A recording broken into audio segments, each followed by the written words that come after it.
환관들의 직장 생활. 출퇴근을 했던 조선시대 환관.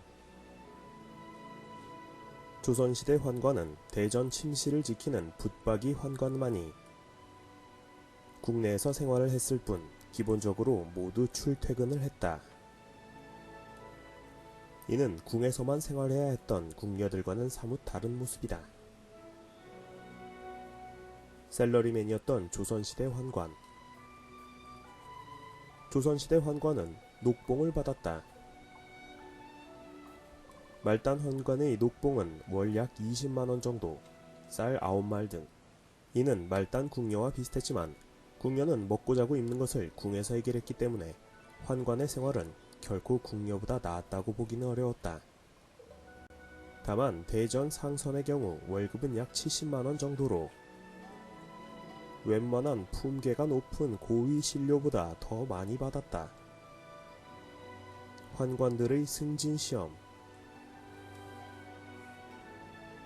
환관들은 권력을 잡기 위해 승진에 많은 노력을 기울였는데 조선 환관들의 승진 제도는 비교적 체계적이어서 승진을 하기 위해서 기본적으로 시험을 쳤는데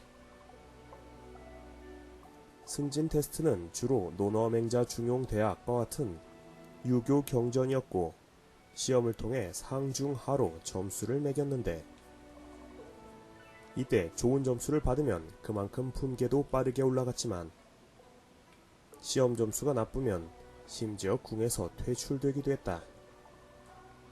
예나 지금이나 승진시험의 고충은 마찬가지인 것 같다. 환관의 수장, 상선 영감. 조선시대 내시부의 최고 관직은 왕의 수라상을 책임지는 상선이었다. 왕이 먹는 음식은 왕의 안위와 직결되기 때문에 수라를 책임지는 상선은 권례에서 가장 중요한 직책이었던 것이다. 상선이 되면 환관 최고 품계인 종 2품을 받았는데 오늘날 공무원으로 치면 차관급에 해당된다. 참고로 조선시대 환관은 대략 300명 정도가 있었는데 이 중에서 종 9품 이상의 관직을 받았던 수는 대략 60명 정도였다.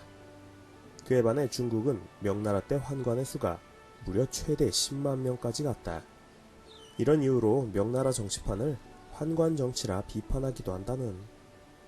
다만 검약을 중시하던 청나라 때 와서는 그 수가 5,600명 정도로 줄어든다. 가장 짭짤한 보직, 대전 환관. 하지만 상선보다 더 선망하는 자리가 있었으니 바로 대전 환관이었다.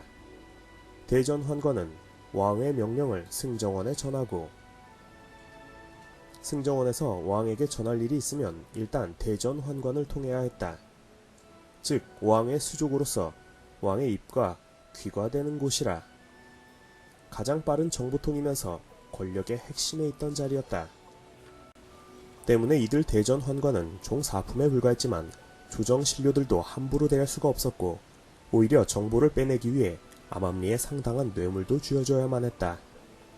그에 반해 중국에서는 궁궐의 공사를 담당하는 내관감 태감이 선망의 대상이었다. 공사비 착복이 장난 아니었기 때문이다. 예를 들면 황제가 공사하라고 준 황금 50만 냥 중에 8만 냥을 자기 주머니에 넣었던 환관도 있었다. 재산 축적에 있어 이만한 명당도 없었다. 흥미로운 것은 중국에서는 이러한 내관감 태감들이 주로 건축기술이 뛰어났던 월남 출신들이 많았다는 것이다. 재물과 권력을 움켜쥐던 환관의 위세. 조선시대 재물과 권력을 움켜쥐던 대표적 환관으로는 16세기 중엽 중종시절 박현종을 들 수 있다. 그는 문정왕후와 결탁해 인종이 죽고 명종이 즉위하면서 공신의 칭호를 얻고 권세를 누리기 시작했는데 문정왕후와 명종의 비호 아래 지방의 특산물을 사사로이 걷어들여 재산을 축적하는 등 온갖 부귀영화를 누렸는가 하면 대신의 업무까지 침범하는 월권을 하기도 했고 환관으로서는 원칙을 깨고 종 일품까지 올랐던 인물이었다. 실수로 경복궁에 불을 내기도 했지만 임금의 총애가 각별하여 겨우 관직을 내놓는 것으로 그쳤을 정도이다. 당시 환관들의 재력 수준을 가늠할 수 있는 흔적으로 남양주시 영화촬영소의 사극 세트를 꼽을 수 있는데, 본체, 안채, 사랑채, 별당, 문간채 등으로 화려한 형세를 자랑하는 이 저택은 어느 고관이 살던 곳이 아니라 18세기 한 환관이 소유하던 집이었다. 다만 이를 두고 후세의 역사가들은 대부분 비판적으로 기록하고 있다. 하지만 철저한 신분제 사회였던 조선시대에 평민이나 천민들이 출세를 하고 권력을 잡을 수 있었던 길은 오직 환관이 된 것밖에 없었다.